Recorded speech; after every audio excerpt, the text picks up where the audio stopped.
this episode of Travelogue, we head to the ancient Wall Street of China, the old banking capital, Pingyao, an entire city enclosed by walls, ensnared in time, together with two nearby temples. This is one unique UNESCO World Heritage adventure.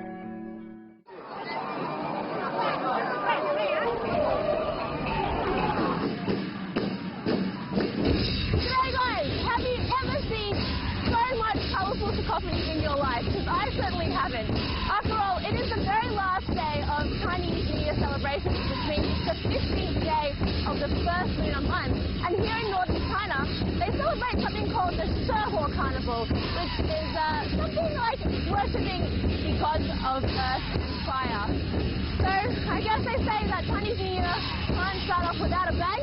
So this is it. Come join me. My name's Zhui, and you're watching me here in Pingyao.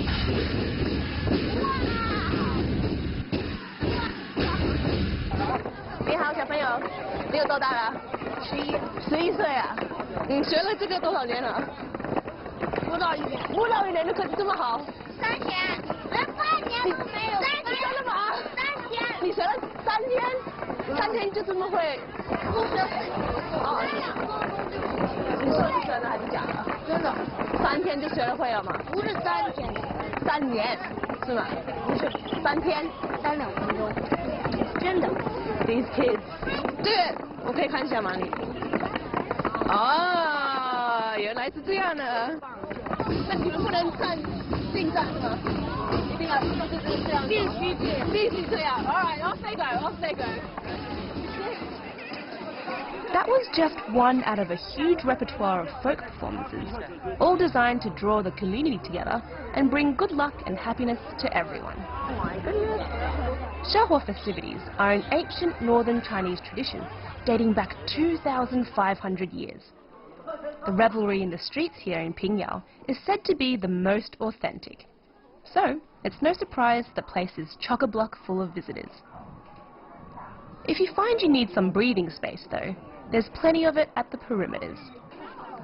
The old city of Pingyao was established in the 13th century, and its four-sided surrounding wall came up not too long after that. On top, everyone is welcome to walk its length, count all 72 watchtowers and 3,000 plus battlements and parapets, and peek down into some residential courtyards. Some people say these numbers coincide with the number of disciples Confucius had, 72, and the number of students, 3,000. I wonder if the 2.25 square kilometers the wall encloses has some wise explanation too. What I do know though is that this whole area is UNESCO World Heritage listed, and that I'm not the only foreigner here. And how did you find out? How did you find out about Pingyao? Because I mean, you don't see many foreigners here. It's mostly Chinese tourists. Yeah, we've seen it because many people wanted to take a picture with us. But many of our friends came here and told us about Pingyao, and we were looking for a place to see the Lantern Festival. The only maybe old town in China, like old preserved town. Yeah, I think it's probably one of the best preserved. So. Yeah. And, the walls are great, but unfortunately it's being renewed over there, so we can't go through. Oh, okay. So they're doing a little bit of restoration work. Yeah, but I think it captures, a lot of the old sense of living here from hundreds of years ago. Yeah. The Junghwa folk activities aren't the only highlights today. The 15th day of the first lunar month means it's Lantern Festival, a pretty big deal in China. But I promise that'll become more obvious later, when night falls. Pingyao, with its 5A national tourism rating, is already a popular destination. But today, it truly is the place to be. I think I'm going to stay a tad longer here on the wall. Really all about fun and frivolity here today, isn't it? There are just hordes and hordes of people everywhere you go in Pingyao, because I guess the celebrations aren't just concentrated in one place. It's like this big fair. And it's kind of ambience that you don't really get in big cities like Beijing anymore. You've got to come out here where, the folk culture is a little bit stronger. And really, they've been going non-stop for 15 days, whereas in Beijing, you're back to work on the 8th day, really. But yeah, this is like the last hurrah, the Lantern Festival, the last hurrah before going back to work and, you know, the reality of life. But hey, spring's here, so it's all good. So this Pingyao City wall is 12 meters high and it was built in 1370. And it's just incredible how it's managed to remain so intact after all these years. But what I find almost more incredible is that how it's, you know, acted like a treasure chest, keeping its contents just so well preserved, almost like a time capsule. So you can come up here and do a 6-kilometer lap around it for some exercise. And in the meantime, you can check out the contrast between old and new. It's pretty awesome.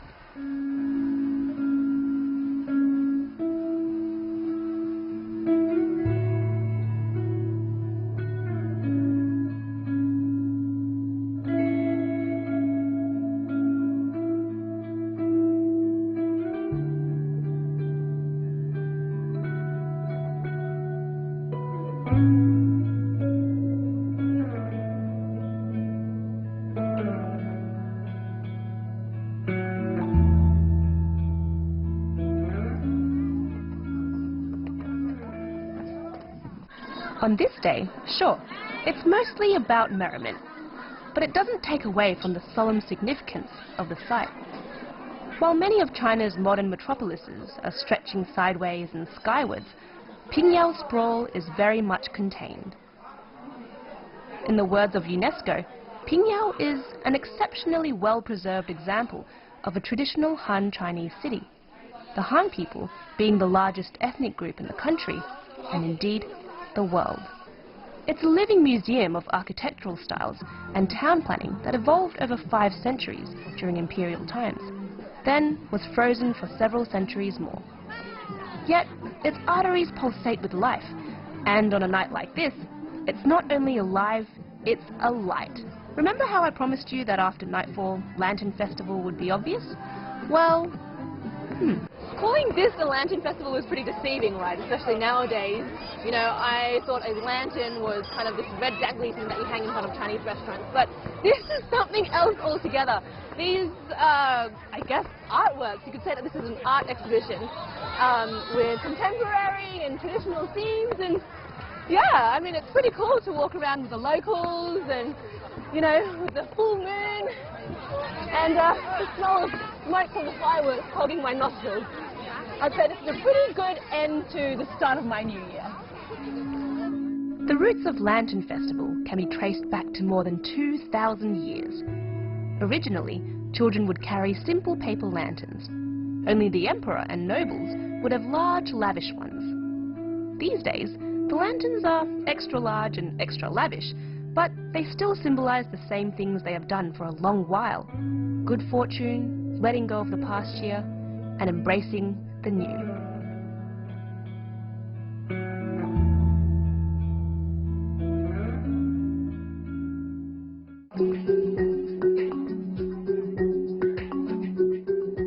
Coming up next, criminal law courts, underground vaults, and armed escort agencies. This was Pingyao at its height.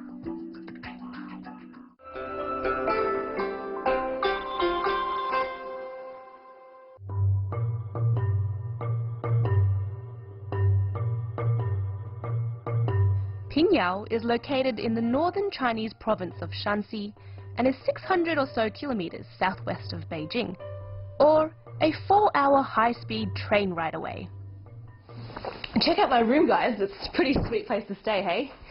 So, Pingyao is, I guess, a good 2 to 3 day trip from Beijing.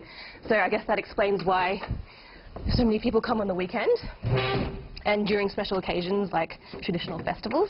And I've heard that there are around 3,000 guest houses like this within the walls, and I guess it caters to people with all sorts of budgets. But hey, no matter what you pay, I'm sure it's going to be a pretty priceless experience.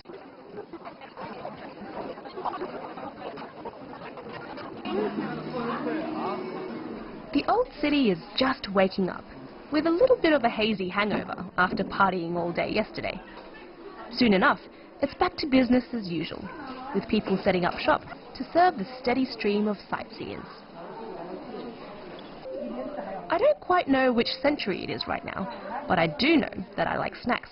especially ones sold by little old men on street corners. 里面是什么东西？好吃吗？甜的。谢谢。 I find it astounding how Pingyao's age-old narrative has endured for generations and somehow eluded gentrification too. It's a living, breathing neighborhood of around 50,000 ordinary people, residing in the midst of architectural magnificence. These days, Pingyao receives something like 1.5 million visitors a year, drawn to its olden-day charms that are so hard to find elsewhere now. In fact, the Global Heritage Fund puts the number of intact ancient cities like Pingyao at fewer than 10 in all of Asia. And, I dare say, despite the commercialism that comes with tourism, Pingyao perhaps remains the most authentic. Perhaps. Ha! Check it out, they even have reenactments of Imperial China. Well, they do look pretty official, so hopefully they're headed the same way I am, which is to the government. Whoa! To the government's office. Guess I'm going to follow them because, after all, I'm wearing the same color, and I'm pretty camouflaged.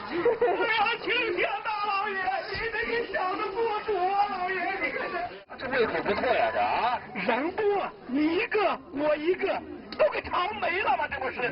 没事，没付银子，吃你的山楂没付银子，没付银子，这不着急的让老爷给做主来了吗？行了行了，这吃你的山楂那伙人在那跑哪去来着？老爷，我得好好找找，这吃山楂的人，这非得整死他！哎呀，老爷，你看，就他。 What? 哎呀 Oh my God! How do they choose me out of all of this? 老爷，别看她是一个女的，那吃山楂一个横劲儿，一个的不带苦底儿呢，那老爷。这还是个外国人的啊！Yes, 吃山楂人家不说你中国外国的，就等着一个口子拿起来就吃你。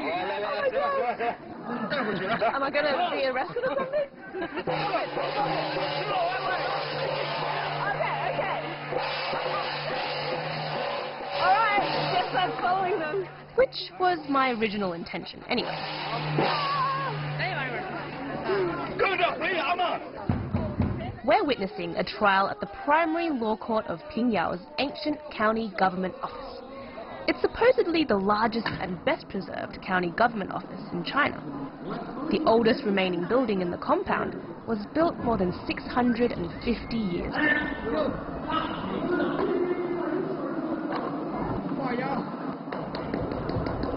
Out here, from 9 every morning, magistrates handled official affairs and criminal cases. But I'm sure they were much less entertaining than this one.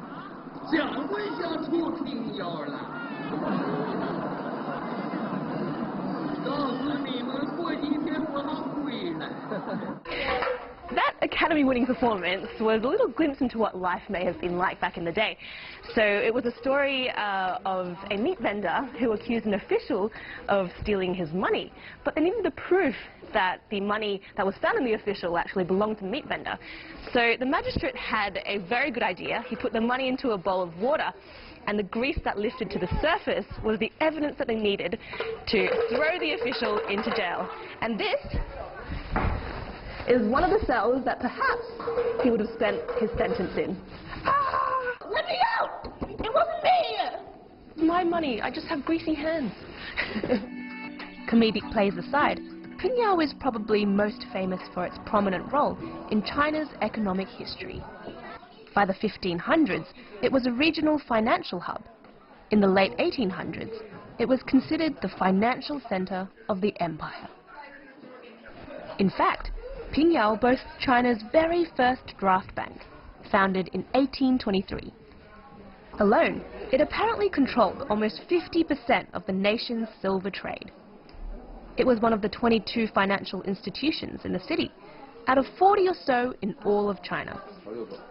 Some are now museums, open to the public. 这边走啊，那么这条路呢叫10米台路，因为你看到这个墙上，好多墙上都有铜钱啊，铜钱，这个叫铜墙铁壁黄金路下面一共有10个库房，当年一共有3条通道。很多人现在来到这边都会摸摸龙柱，对，给自己带一份好的福运财运。这边来啊！当年银子大批运输的时候，路上怕被抢，所以当时的时候就是把一颗木头从中间抛开，然后中间挖空，把银子放到里面，然后外面再用铁箍箍起来，密封起来，这样混到一堆木材当中往出运输，这样就起到一个隐秘的作用，不容易被别人发现。对，很重。咱们经济上呢最大的作用就是创造了这个汇通天下的这个概念。有了银票以后，进行商业活动的时候就不需要再随身携带沉重的银两手持银票就可以汇通天下。对，这个呢这样就大大的加强了当时中国商业的兴起。3个合在一起为一套，当年这个票号里面一共有32套。That's so cool. 对，然后不定期的轮流更换，确保银票能够完整的流通下去。对。So these 3 pictures are apparently the equivalent of my banking PIN number. But I keep it secret. 来，咱们跟着我取元宝啊！好的。What is this piece of paper gonna bring me? 来，老掌柜，贵客体元宝。黄金500两，太阳公公步步高升。拿好吧，谢谢。取完元宝了，这非常非常值钱，如果是真金的，可以买，对，可以买什么东西？可以买一大栋房子。That's so cool. Well, you know what? I'm gonna enter the property market finally. Yay! 哇，有点冷了。谢谢。Well, that was a very thoroughly enlightening experience. I also like the costuming. Nice touch. 谢谢。希望今天玩得开心。谢谢，拜拜。拜拜。 Money, money, money. Certainly something the Shanxi merchants were good at making. As the leading businessmen of Shanxi province, they created a prosperous market and reaped huge profits from it. And they're the ones who are credited with establishing the first banks in China. Before that, financial transactions were risky. Silver was couriered across vast distances in merchant convoys, which were often attacked by bandits who lived extravagantly off their ill-gotten loot. In those days, the safest way was to employ the services of armed escorts, expertly trained at centers like this. So this was the headquarters of one of China's most successful armed escort agencies, and they served community for a total of 64 years. But of course technology changes and develops, and railroads also were built, so their services became less and less popular. So what did the armed escorts do? Well, they didn't become other sorts of escorts. They became security guards for some of Pingyao's richest families. I guess this place has seen a little bit of change after all.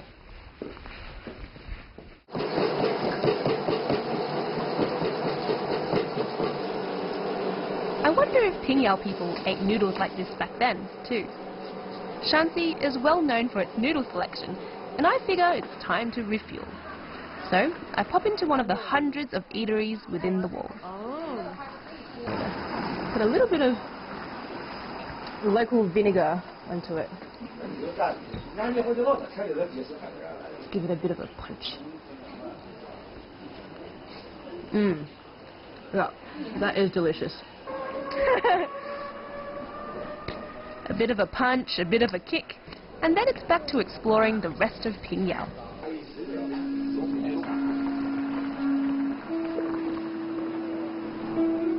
In 2017, Pingyao held its inaugural International Film Festival, celebrating the latest cinematic achievements and promoting the work of young Chinese directors. The ancient city has also hosted the tremendously popular Pingyao International Photography Festival every year since 2001.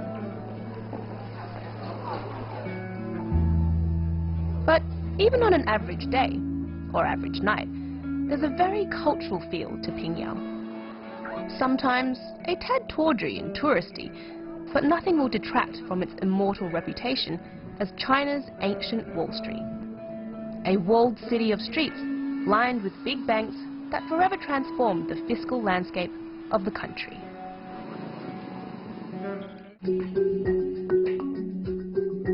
Coming up next, we venture beyond the old city wall to 2 temples, without which our UNESCO quest would be 2/3 incomplete.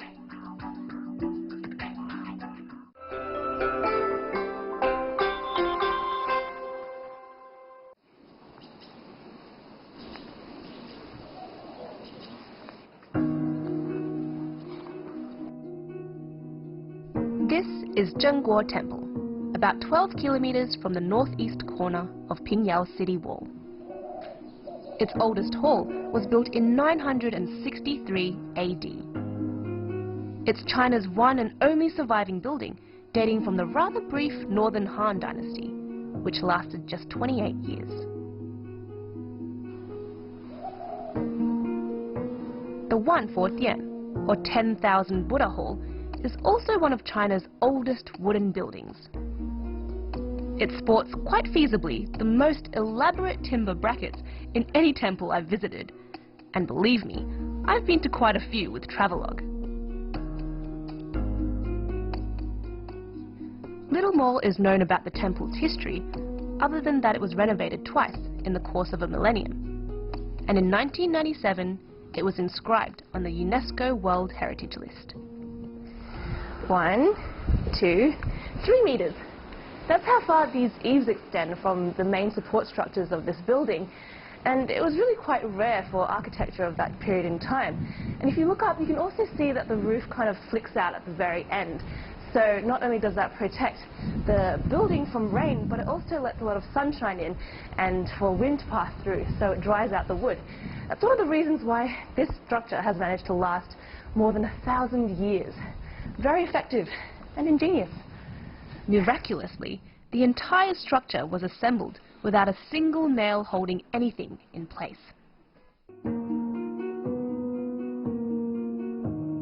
The architectural marvels of Junghwa Temple aren't the only brag-worthy features. This Buddhist sanctuary possesses a small army of sculptures that have also stood the test of time.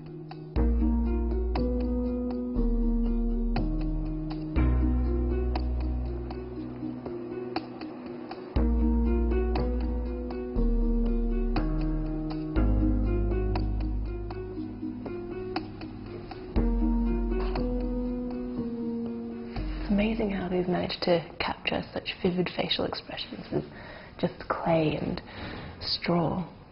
I guess I'm going to have to take a long-lasting look at these sculptures because I guess nothing lasts forever.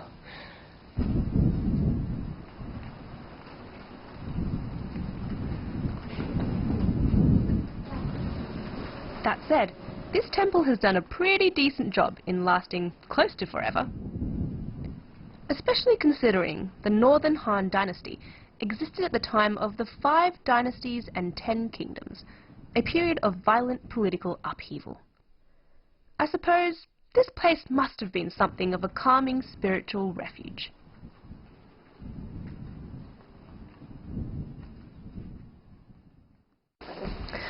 I noticed something a little unusual in there about one of the effigies. She had large earlobes, which actually is really common because it symbolizes good luck in Chinese culture. But she also had these pigtails, which I've never seen before in a temple. Doesn't matter, she still made it onto the UNESCO list.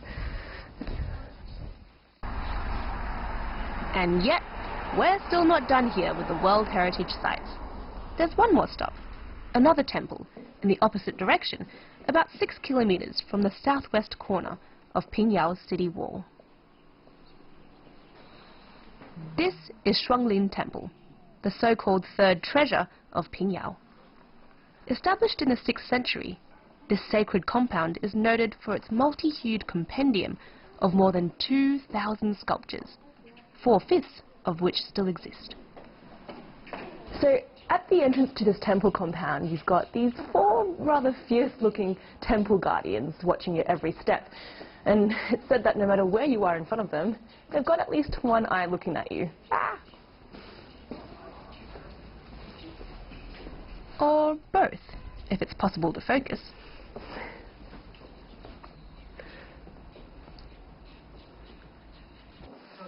The name Xiangling literally means double forest, and it was inspired by the story of Sakyamuni, the founder of Buddhism, entering nirvana under 2 trees. Nirvana, in this context, refers to the transcendent state of consciousness, where the soul is freed of desire and suffering. Basically a state which I am far, far from, since I want to keep exploring, even though I'm cold. The temple compound comprises 10 halls.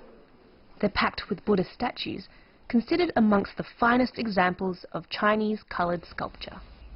So this is Qianshou Guanyin, or the Thousand-Armed Goddess of Mercy, and she's the iconic statue in Xiangling Temple. And it's rather astonishing, I think, to me, how fine she's looking after all these years. It's almost more than I can handle.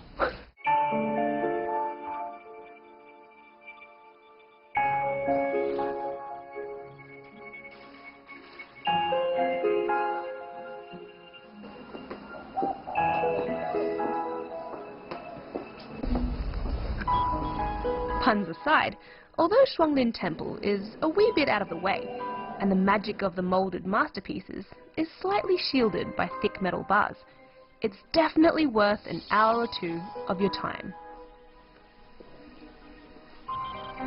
Each sculpture is so perfectly proportioned, so lifelike in its countenance, its posture, the folds in the skin, in the clothes, all the teeniest, tiniest elements. It's almost as if they were alive once, but immobilized with a spell, trapping them in time.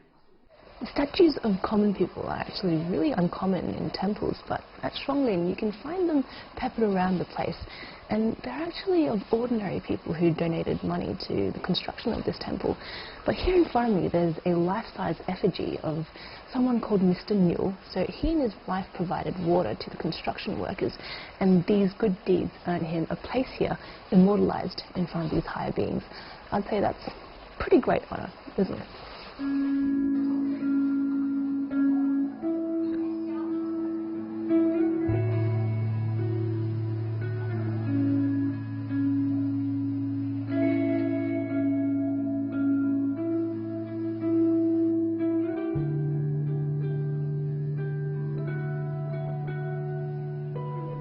A big plus point for both Junghwa and Xiangling temples is that they are, particularly in contrast to Pingyao Ancient City, essentially void of humans, except a few strays.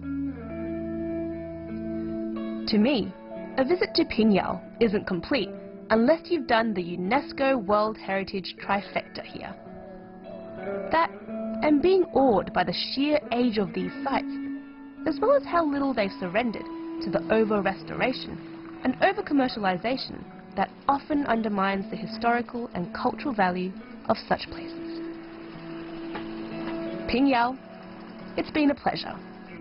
Well, it's another evening and another full moon and another new year here in Pingyao. And I really do wonder what the future is going to bring to this place. I know that change is inevitable, but here in Pingyao it's always taken a long time, I think, and that's the allure of it. And Pingyao is such an important part of Chinese history and culture. I feel very glad that I've been here, you know, to the UNESCO-listed ancient city, to the temples and the villages beyond the city walls. And yeah, I've been part of this glorious past. So I can go back to Beijing, get on that high-speed train line and go back to the silver skyscrapers and neon lights of the city and feel really content about that all. My name's Zhui, and you've been watching Travelogue.